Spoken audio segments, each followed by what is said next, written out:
ओम गणेशाय नमः। ओम नमः शिवाय। मैं निखिल ज्योतिष आचार्य आप सभी का मेरे चैनल पर पुनः स्वागत करता हूं। आशा करता हूं कि आप सभी स्वस्थ होंगे। महादेव की कृपा आप सभी पर सदैव बनी रहे। ये वीडियो वृश्चिक यानी कि स्कॉर्पियो के लिए अत्यंत विशेष वीडियो है, क्योंकि वीडियो है 12 से 18 अगस्त 2024 के साप्ताहिक राशिफल के बारे में। कैसा रहेगा आने वाला सप्ताह वृश्चिक के लिए।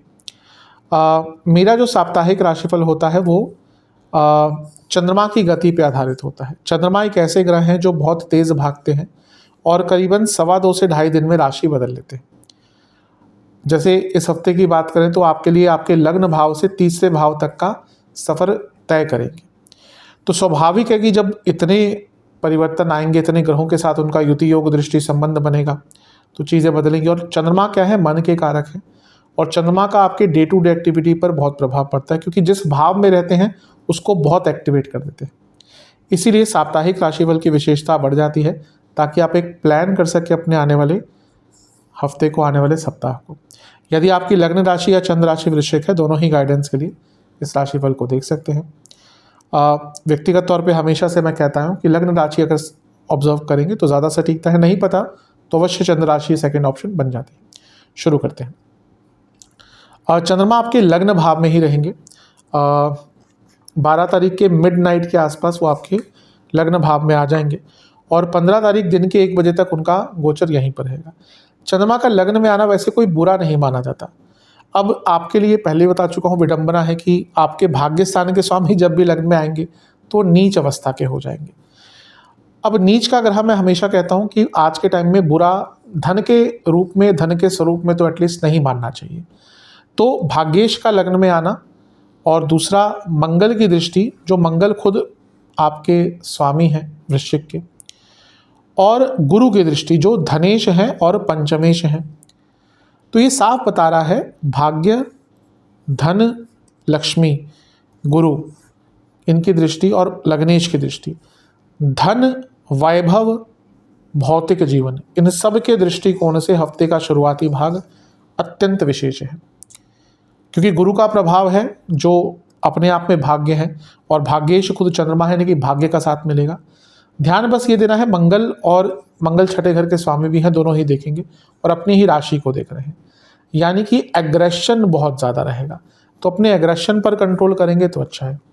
अब कहीं ना कहीं नीचता आती है ना, तो ग्रह चंद्रमा क्या है, मन है, तो मंगल का प्रभाव और भी अपनी ही राशि को देख रहे हैं, वो भी लग्न में, यानी कि अचानक से गुस्सा आ सकता है और बने बनाए काम अपने आप अपने गुस्से से बिगाड़ सकते हैं। और यही नहीं, यहाँ पर शनि की दृष्टि भी है जो विषदोष बनाएगी और राहु की दृष्टि भी है जो भ्रमित करेगी। इसीलिए हफ्ते के शुरुआती भाग में किस पर कंट्रोल करना है, गुस्से पर, ओवर एक्साइटमेंट पर और ग्लानि की भावना पर, क्योंकि और इनसिक्योरिटीज, क्योंकि ये सारी चीज़ें मिलकर आपके अच्छे टाइम को भी खराब करने का पूरा सक्षमता रखती हैं। नवांशा कुंडली कह रही है कि अपने नेचर को समझने की कोशिश कीजिएगा, अपने नेचर के विपरीत जाने का प्रयास मत कीजिएगा। वृश्चिक जरूर नहीं कि गुस्से वाले ही लोग होते हैं, इंटेलिजेंट लोग होते हैं, तो उस इंटेलिजेंस का फ़ायदा उठाइएगा। दशमांश कुंडली कह रही है कार्य क्षेत्र में काफ़ी बिजी रहने वाले हैं, समय ठीक ठाक है, बिजनेस अच्छा समय है। मैं तो ये कहूँगा कि अपने जीवन को, क्या आपने रिसेंटली कुछ एंजॉय अच्छा किया है अपने बिजनेस में, तो उस समय का उसको एंजॉय करने की कोशिश कीजिए। एंटरटेनमेंट फील्ड से जुड़ा कुछ बिजनेस है तो लाभ होगा। लव लाइफ, अपने पार्टनर से बातचीत बढ़ाइएगा और अच्छे स्तर पर, फेक नहीं, दिखावा नहीं, एक अच्छे स्तर पर बातचीत करनी पड़ेगी। जहाँ तक मैरिड लाइफ की बात है, ठीक है, थोड़ा डोमिनेट करने की आप कोशिश कर सकते हैं, बचिएगा इससे।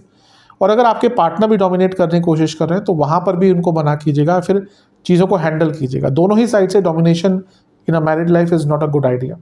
जहाँ तक स्टूडेंट्स की बात है, अच्छा दिख रहा है सब कुछ, कोई प्रॉब्लम नहीं दिख रही।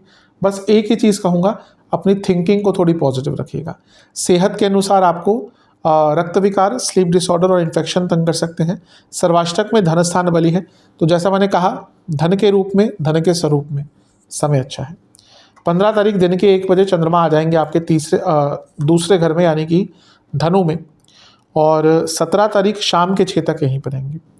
अब धन स्थान के चंद्रमा है और भाग्येश है, तो पैसे के लिए तो ये हफ्ते का मध्य भाग भी बहुत अच्छा है।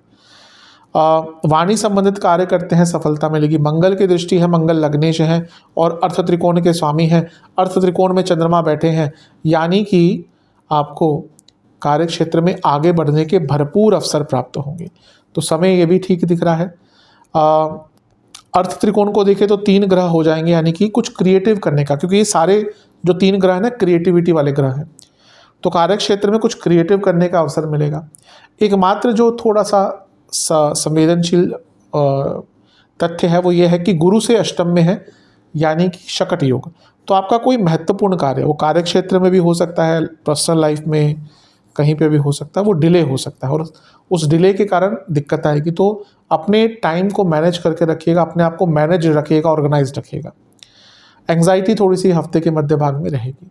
नवांश कुंडली कह रही है कि किसी की बात को ज़्यादा पर्सनली मत लीजिएगा, वरना प्रॉब्लम होगी आपको। जहाँ तक दशमांश कुंडली की बात है, कार्य क्षेत्र में सब अच्छा दिख रहा है, बस कम बोलिएगा। बिजनेस अप्स एंड डाउन थोड़े आ सकते हैं, यहाँ पर अनिश्चितता थोड़ी बिजनेस में हो सकती है। लव लाइफ की जहाँ तक बात है, वाणी की सौम्यता पर बहुत ध्यान दीजिएगा, मधुरता वाणी में रहेगी तो बहुत अच्छा है।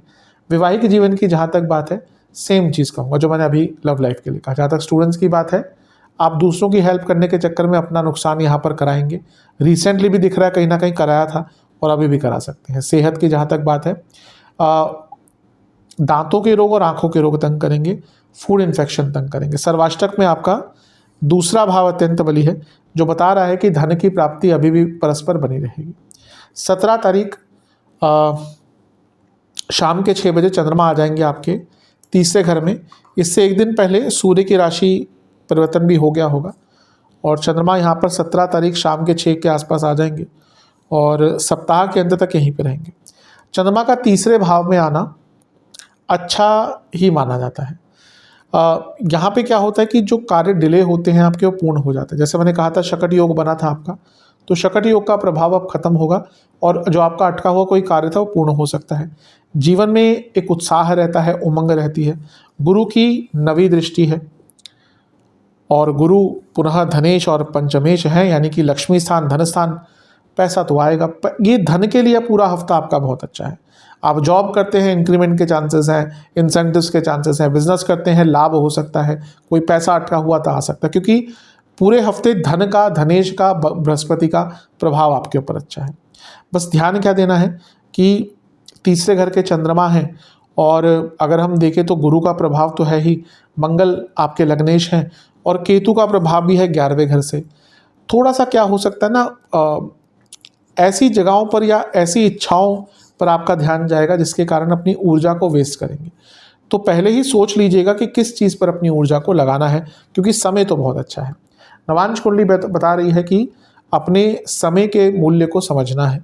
दशांश कुंडली कह रही है कि कार्य क्षेत्र में समय तो बहुत ठीक है, बहुत क्रिएटिविटी भी दिख रही है आपके अंदर। बस एक ही चीज़ कहूँगा, कम्युनिकेशन पर ध्यान दीजिएगा। जहाँ तक बिजनेस की बात है, हफ्ते का अंतिम भाग बहुत अच्छा है। जहाँ तक लव लाइफ की बात है, आपके व्यवहार में सौम्यता की कमी हो गई है और इस पर आपको विचार करना पड़ेगा। कभी कभी क्या होता है कि हम भले ही बोलें उतना बुरा नहीं, लेकिन हमारी बॉडी लैंग्वेज कुछ और दर्शाती है, हमारा व्यवहार कुछ और दर्शाता है और ये सारी चीज़ें मैटर करती हैं, स्पेशली आज के टाइम में। तो अपने पूरे व्यक्तित्व में एक सौम्यता रखेंगे तो अच्छा है।